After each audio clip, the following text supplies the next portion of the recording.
Once upon a time, nestled between a bustling school and a babbling brook, there stood a house that smelled like sunshine and freshly baked bread. Inside lived a boy named Leo. Unlike many children his age, Leo preferred the company of books to that of boisterous video games or the neighborhood kids. While his friends boasted about their latest football scores or traded Pokemon cards, Leo would curl up in his favorite armchair with a well-worn novel. He knew every nook and cranny of the town's library by heart. Its musty shelves and towering bookcases were his playground. To him, the creak of the floorboards underfoot was music to his ears, and the scent of aged paper and leather was better than any perfume. One afternoon, as a heavy rain poured outside, casting long shadows across the room, Leo found himself in the restricted section of the library, a place filled with ancient books whose yellowed pages whispered tales of times gone by. With the librarian's permission, he was examining a recently donated box filled with dusty tomes when he felt something hard lodge between two leather-bound books. Brushing away the cobwebs, he pulled out a small, unassuming book with no title and a cover that was faded and peeling. Curiosity piqued. Leo opened it. The pages were filled with indecipherable scribbles and diagrams until, all of a sudden, something fluttered out. Startled, Leo watched as a small, hand-drawn map took flight, dancing in the dim lamplight. He reached out to catch it, his fingers brushing against its fragile edges. And in that instant, the map unfolded, revealing a hidden message. The spring of living tales. Determined to uncover the mystery, Leo followed the map's winding path the next day, venturing into the quiet woods behind his neighborhood. The trail led him deeper and deeper into the grove of ancient oak trees, their gnarled branches forming a protective canopy overhead. Finally, just as the map indicated, he found a massive, moss-covered tree with a small, hollowed-out space hidden among its roots. Peeking inside, he saw a single, glowing crystal pulsing with a soft, steady light. Hesitantly, Leo reached out and touched it. A brilliant flash of light erupted, bathing the clearing in an ethereal glow. When he could see again, he noticed something extraordinary. The forest around him had vanished, replaced by a bustling city made entirely of books. The streets were made of endless pages, the buildings were bound in colossal book covers, and the air buzzed with the energy of 1,000 stories. Above him, a sky made of parchment stretched endlessly, dotted with clouds shaped like fluffy sheep or snarling dragons. In the distance, a majestic castle loomed, its towers reaching towards the heavens. Overwhelmed by the spectacle, Leo stood transfixed.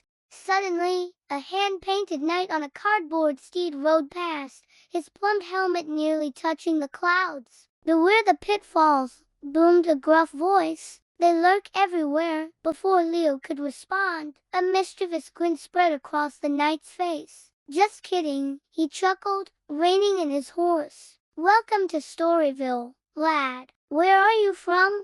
Leo stammered, trying to explain his journey. The knight nodded understandingly. "Ah, so you found the Whispering Crystal, eh? Many have come through this way. Now go on, make your way to the Grand Library. That's where you need to go." And with a final wave, he disappeared around a corner made of thick, leather-bound volumes. Grateful for the directions, Leo set off down a street paved with cobblestones, each one bearing a different word: adventure, courage, friendship, love.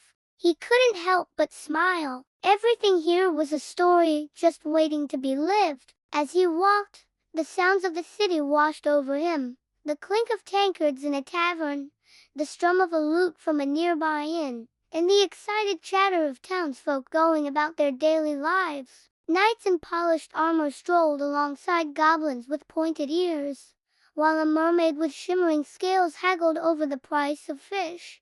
In the distance, a group of singing dwarfs panned for gold, their picks ringing out in the air. Leo's gaze fell upon a quaint bookstore, its windows filled with countless adventures. He entered, greeted by the musty scent of aging paper and leather. Behind the counter sat a bespectacled man with a twinkling smile and a bushy white beard. "Well met, traveler," he said, his voice as warm as the crackling fireplace nearby. "What can I do for you?" Leo explained his quest to find the Grand Library, to which the bookseller chuckled. "You can't miss it," he said, pointing to a towering bookshelf in the corner. "It's right through that portal." With a grateful nod, Leo stepped through the bookshelf, finding himself in a grand hall filled with countless portals, each shimmering with a unique glow. An ornately carved sign hung above them, reading, "Portals to Every Tale." Suddenly, a friendly face popped out from behind one of the portals. "Lost,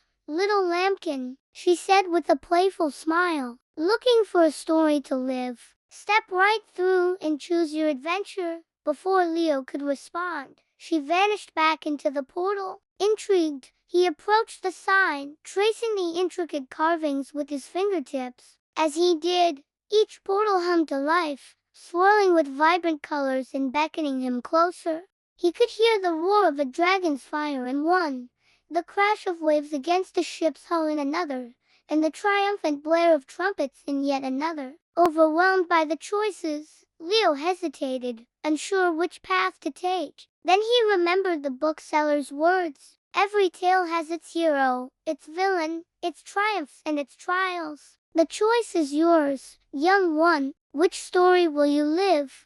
With newfound determination, Leo stepped forward. He looked into each portal, searching for a tale that resonated with his soul. He saw valiant knights battling fearsome beasts, daring explorers charting uncharted lands, and clever detectives solving perplexing mysteries. But none of these stories felt quite right. Just as he was about to give up hope, he noticed a portal tucked away at the end of the hall. It wasn't particularly grand or eye-catching, but something about its soft, steady glow drew him in. Taking a deep breath, Leo stepped through the portal, leaving the familiar sights and sounds of Storyville behind. On the other side, he found himself in a peaceful meadow bathed in the warm glow of sunset. In the distance, a cozy cottage with a thatched roof sat nestled amidst a sprawling garden. As Leo approached, he heard the gentle strum of a harp.